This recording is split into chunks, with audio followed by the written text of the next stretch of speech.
বারবার নেগেটিভিটির শিকার হয়ে পড়ছেন, শরীর, স্বাস্থ্য, মন, অর্থ সব দিক দিয়ে যেন একটা টানাপোড়েন সিচুয়েশন, কিছুতেই মন ভালো থাকছে না, বা বারবার মনে হচ্ছে যেন কি একটা আমাকে পেছনে টানছে, কি একটা আমায় পেছনে টানছে। যখন এই রকম নেগেটিভিটির শিকার হবেন তখন আপনি পড়ুন ব্ল্যাক অবসিডিয়ান।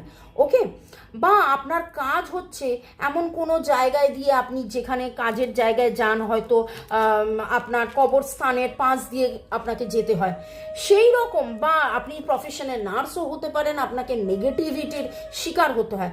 ব্রেসলেট পরতে পারবেন না, কিন্তু আপনি কোমরে ওইটা বেঁধে নিতে পারেন নেগেটিভিটি থেকে বার হওয়ার জন্যে বা প্রোটেকশনের জন্যে। ব্ল্যাক অবসিডিয়ান সিট্রিনের সাথে, ব্ল্যাক অবসিডিয়ান রোজ কোয়ার্টসের সাথে, ব্ল্যাক অবসিডিয়ান অ্যাকোয়ামেরিনের সাথে এক্স্যাক্টলি আপনার কোনটা দরকার সেটা জানার জন্যে হোয়াটসঅ্যাপ করে নিন আমার নাম্বারে।